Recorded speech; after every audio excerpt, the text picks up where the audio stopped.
morning, students.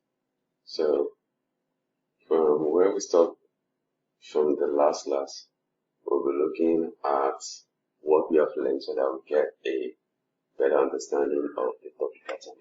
We're working on the cell. So, we said that cell is the functional unit of life. Don't forget, functional unit of life. Alright, if that is understood, from our notes, we should know that the living substances of a cell is called protoplasm. Protoplasm. Are we together? And this was discovered by Felix Dujardin. Felix Dujardin. So I'm taking us also everything, but the one who discovered cell is Robert Hooke. Robert Hooke was the person who discovered the cell. Also, we have two German scientists, the Schwann and Matthias. These two, one is botanist and the other one is zoologist. So this one says plants are made of cells, and this one discovered that animals have cells too. So at the end of the day, their work led us to what we call cell theory. Cell theory, where you have cell is the functional and structural unit of life. That's number one. It says all cells come from pre-existing cell. And number three says cells exist as single or units or multiple. It says there is no life apart from the life of the cells. So every student must be able to state at least 4 cell theory, and we should be able to give credit to these contributors from the Robert Hooke, Felix Dujardin, Matthias and Schwann and Baumgartner. All these guys work together to bring about the knowledge of the cell. So what's the next major thing students need to understand about the cell? So let us continue with the cell. The cell is of two parts. We said the living materials of cell is called protoplasm. This protoplasm is divided into the nucleus and the cytoplasm. The nucleus and the cytoplasm. From here, that's where you see the nuclear membrane, the nucleolus,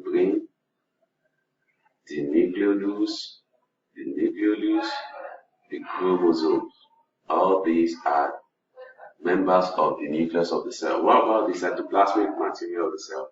We have the mitochondrion. We have Golgi body or Golgi apparatus. We have ribosomes. We have lysosomes. We have endoplasmic reticulum,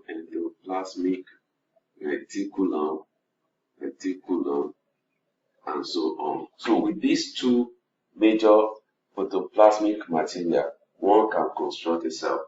We need to understand that plant cell is different from animal cells. So plant cell and animal cell. One thing is that the wall of plant cell is rigid. Because of that, a plant cell always assumes the rectangular shape, and it has more than one wall.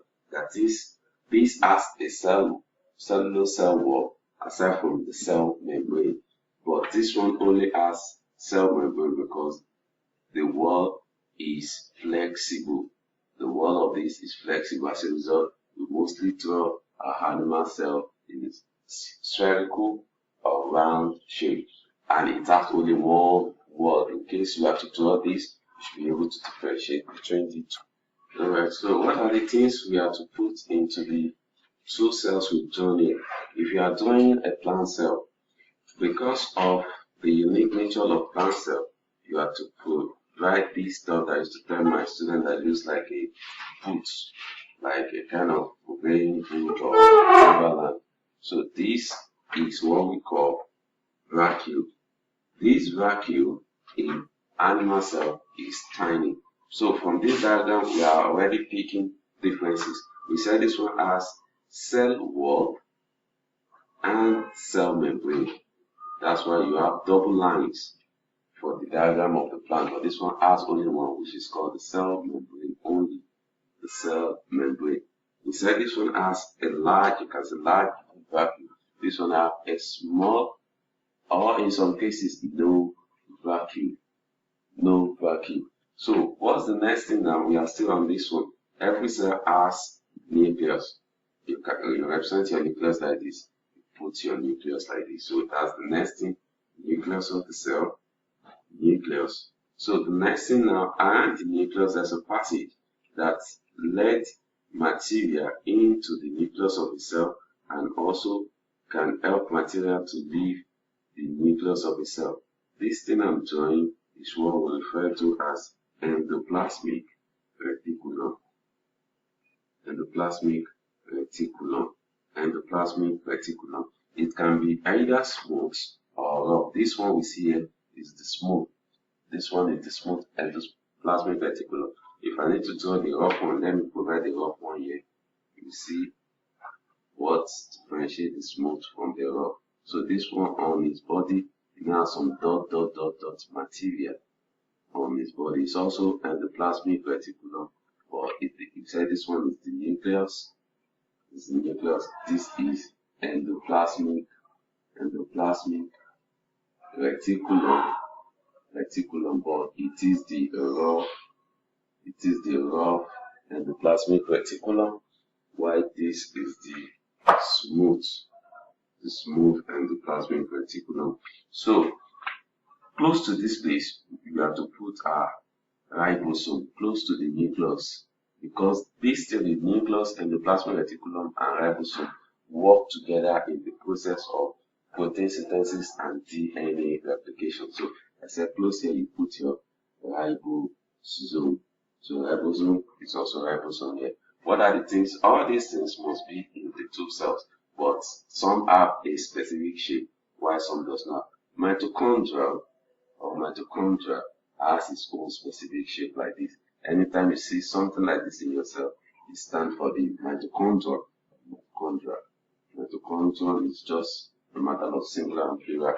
So same thing, you can put it here too. This is mitochondria. So we also have one with a specific shape, overlapping thread like this. You can put it somewhere here too, overlapping thread, something like this. This one is called the Golgi body or Golgi apparatus. But to differentiate between plant cell and animal cell, now we said we already have the cell wall and the large food vacuole. What are the other things? There are organelles we call chloroplast. Chloroplast is seen in plant cell but not in animal cell. So from this now, students should be able to differentiate between animal cell and plant cell, and we must be able to draw a well-labeled plant cell. You see, we said this is rigid, this is flexible. It has double wall. This one has a single wall, that's cell membrane. This one has cell wall and cell membrane. With this now, we should be able to construct a cell, either plant or animal cell, and we should be able to differentiate between plant cell and animal cell. And previously, before this, we talked about cell theory. These are the things that it is compulsory for every student to know about